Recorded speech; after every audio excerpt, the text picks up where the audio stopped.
रामकृष्ण हरी. मित्रांनो, तुका म्हणे या तुकाराम महाराजांच्या अभंगाच्या निरूपणातला 30वा अभंग आज आपण अभ्यासणार आहोत. लिंबाची या झाडा साखरेचे आळे, आपुली ती फळे न संडीच, तैसे अधर्माचे अमंगळ चित्त, वमनते हित करुण सांड, परिसाचे अंगी लाविले खापर, पालट अंतर नेघे त्याचे. तुका म्हणे वेळू व चंदना संगती, काय ते असती जवळीके. याचा सरळ अर्थ समजून सांगतो. आधी तुकाराम महाराजांना दुर्जनांचा अतिशय बद्दल वाईट वाटायचं, त्यांचा राग यायचा. त्याचं वर्णन त्यांनी केलेलं आहे की ज्याप्रमाणे कडुलिंबाच्या झाडाला साखरेचं आळं केलं तरी त्याचं जे कडू फळं द्यायचे जे आहे तर ते कडू फळं देणार. त्याप्रमाणे दुर्जनांचे चित्त मळकट असते. त्याला कितीही उपदेश केला तरी तो उपदेश ओकून टाकतो, पण तो सुधरत नाही. परिसाच्या अंगाला जर लोखंड लावलं तर त्याचं सोनं होतं, पण त्याच्या अंगाला जर आपण खापर लावलं तर ते खापर काही कधी सोनं होत नाही. तुकाराम महाराज सांगतात, वेळूचं वन, वेळू म्हणजे बांबू, बांबूचं वन जरी चंदनाच्या झाडाजवळ असलं तरी बांबूला काही चंदनाचा वास कधी येत नाही. आता याचं निरूपण आपण पाहूया. तुकाराम महाराज दुर्जन लोकांबद्दलचं वर्णन करून सांगतात की जे वारंवार उपदेश करून सुद्धा बदलत नाहीत, याच्याबद्दल तुकाराम महाराजांना खंत वाटत असे. या अभंगात तुकाराम महाराज दुर्जनाच्या स्वभावाचे वर्णन करताना अनेक उदाहरणं देत आहेत. दुर्जन लोक आपली प्रवृत्ती लवकर सोडत नाहीत. पहिलं उदाहरण तुकाराम महाराज देतात काही कडुलिंबाच्या झाडाला साखरेचे आळे लावले तर त्याची फळे गोड होतात का? नाही होत. तर कडूच राहतं. तसं दुर्जनाला किती चांगला उपदेश केला तरी तो त्याला काही पटत नाही, तो त्याचा स्वभाव बदलत नाही. ज्ञानेश्वर माऊली अशा लोकांना खळ असं म्हणतात. जे खळांची व्यंकटी सांडो तया सत्कर्मी रचवड. पहिली मागणी ज्ञानेश्वर माऊलींनी तीच केली. खळ म्हणजे दुष्ट होत, त्यांची व्यंकटी म्हणजे दुष्टबुद्धी नाहीशी होते. कारण जगामध्ये जे काही निम्मा त्रास आहे तो केवळ या दुष्ट लोकांच्या प्रवृत्तीमुळं लोकांना होत असतो, नाही का. तर आपल्यापेक्षा कोणी सुखी नसावं ही त्यांची पहिली प्रवृत्ती असते. म्हणजे माझ्यापेक्षा त्याच्याकडे पैसा जास्त आहे का, मग त्याचा बदनामी करतो, त्याच्याकडे चोरीच करतो, काहीतरी त्याला करून त्रास देतो. तो माझ्यापेक्षा जास्त विद्वान आहे का, मग त्याची बुद्धिमत्तेला मी डाग लावतो. तो माझ्यापेक्षा जास्त सुंदर दिसतो का, मग त्याला मी काहीतरी जखम करतो. ही जी मनोवृत्ती आहे त्याला खळ प्रवृत्ती असं ज्ञानेश्वर माऊली मानतात. राजा दुसऱ्याला विनाकारण त्रास देणं ही दुष्टाची पहिली प्रवृत्ती. दुष्ट म्हणजे काय, तो विनाकारण त्रास देतो. राजा भर्तृहरी यांनी जे नीतिशतक लिहिलेलं आहे त्याच्यामध्ये एक श्लोक आहे, खूप सुंदर अभ्यासण्यासारखा श्लोक आहे.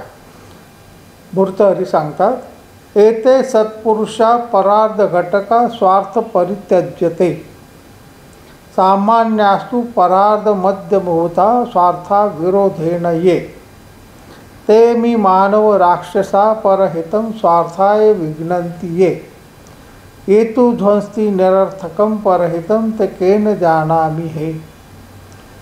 भर्तृहरींना जे वर्णन केले त्याचा अर्थ समजून सांगतो की जे लोक आपल्या हिताचा विचार न करता परहित साधून देतात, म्हणजे स्वतःच्या अंगाला तर जळणी लावली पण दुसऱ्याला मदत करतात, तर ते खरोखर सत्पुरुष आहेत. आपल्या हिताचा विचार करत नाहीत, पण दुसऱ्याचं कल्याण करण्याचा विचार करतात. वेळप्रसंगी स्वतःचा पैसा खर्च करतात, वेळ देतात. त्यांना सत्पुरुष असं म्हटलं पाहिजे. जे लोक स्वतःच्या स्वार्थात बिघाड होऊ देत नाही, म्हणजे स्वतःचा स्वार्थ तर सोडत नाहीत पण तरीही दुसऱ्याचं हित पाहतात, जे मला पण मिळालं पाहिजे तर तुला पण देतो. ह्या वृत्तीचे जे लोक असतात ते साधारण पुरुष असतात. म्हणजे ते वाईट करत नाहीत बा लोकांचं, स्वतःचा फायदा करतात, दुसऱ्याचा पण फायदा करून घेतात. दुसऱ्याचा नाही झाला तर चालेल, पण त्यांना त्रास तरी देत नाहीत. जे स्वतःच्या स्वार्थासाठी परहितात विघ्न आणतात, ते मला मिळावं म्हणून दुसऱ्याचं वाईट झालं तरी चालेल, पण माझा फायदा झाला पाहिजे, असे जे माणसं आहेत त्यांना मनुष्याच्या रूपातलं राक्षसासह भर्तहरी मानतात. पण सगळ्यात जो चौथा प्रकार आहे की विनाकारणच इतरांच्या हितामध्ये विघ्न आणतात, त्याला काय म्हणावे हे भर्तहरीने विचारलं. की माझा स्वार्थ नाही, माझा काही फायदा नाही, माझं झाला तर तोटाच होईल, पण तुम्हाला नुकसान झालं पाहिजे. नवरा मेला तरी चालेल, पण सवत रणकी झाली पाहिजे, ही जी मनोवृत्ती आहे की मला त्रास झाला तरी चालेल पण समोरच्याचं नुकसान मी करणारच, ही जी मनोवृत्ती आहे त्याला काय म्हणावं असं भर्तहरी विचारतात. कडू कारलं, तुपात तळलं, साखरेत घोळलं तरी ते कडूच लागतं, अशी एक आपली पूर्वीची म्हण आहे, नाही का. एक सुभाषितकार सांगतो, कर्पूरधूली रचिता लवालहा, कस्तुरिका कुडलिप्तः देहा, सुवर्ण कुंभे परिवेष्यमानो, निजम पुण्य विदंते पलांडू. कांद्याला कापराचं आळं केलं, कस्तुरी केशाचा लेप दिला, सोन्याच्या घागरीने पाणी घातलं तरी कांद्याचा जो वास आहे तो जातो का? नाही जात. तसं दुष्ट माणसाला तुम्ही चांगलं म्हणा, त्याची सेवा करा, त्याला गोड बोला, त्याला खाऊ पिऊ घाला, तर तुमचं वाईटच चिंतन. खूप लोक असतात खाल्ल्या अन्नाला जागत, जिथं जातील त्याच्या माणसाचं खाऊन त्याच्याच वाटोळं करतील, त्याच्याच घरी चोरी करतील. हा जो दुष्टपणा आहे त्याला काय म्हणावं असा भर्तहरी राजाला प्रश्न पडलेला आहे.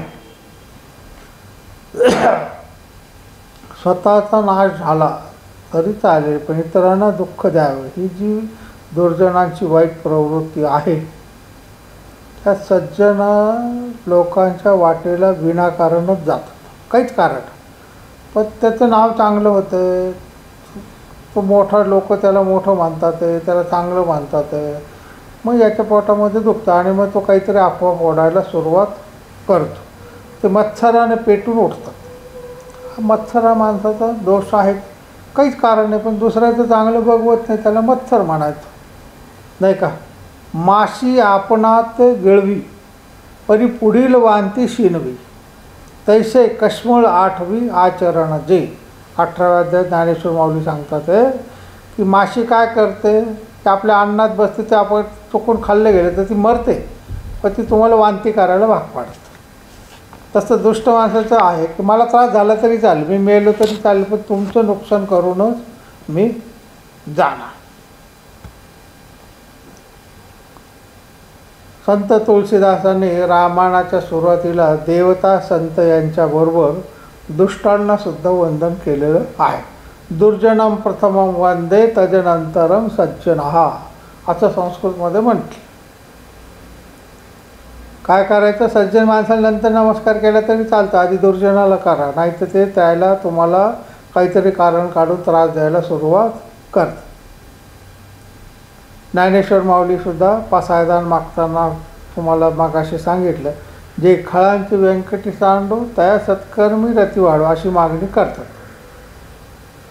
16व्या अध्यायामध्ये ज्ञानेश्वर माऊली सांगतात, जीही परोपपातू घडे परा जीवाऊ रगडे, तीही कर्मी होऊन गाठे जन्मवृत्ती.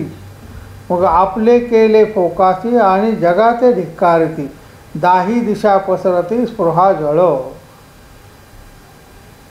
म्हणजे दुर्जन हे फक्त शक्तिमान संपत्तीने मोठे असतात असे नाही, तर काही विद्वानही दुर्जन असतात, म्हणजे बुद्धिमान आहेत पण वृत्ती वाईट आहे, नाही का. त्यांना बुद्धी फक्त भांडण्यासाठी आणि विवादासाठी पाहिजे असते. असे खूप विद्वान आहेत आपल्याकडं आजही. आपल्या देशात खूप मोठे पंडित आहेत, लेखक आहेत, मोठमोठे संपादक आहेत, पण त्यांची बुद्धी कुठं चालते, तर काहीतरी विषय काढायचा आणि त्याच्यावर वाद घालत बसायचं, समोरच्याला काम करू द्यायचं नाही. कुठली चांगली गोष्ट काढली की त्याला कोर्टात जायचं, स्टे लावायचा, ही प्रवृत्ती असते. कुठलं चांगला रस्ता काढायला घातला की लोकांना गोळा करायचं, हा रस्ता होऊ द्यायचा नाही.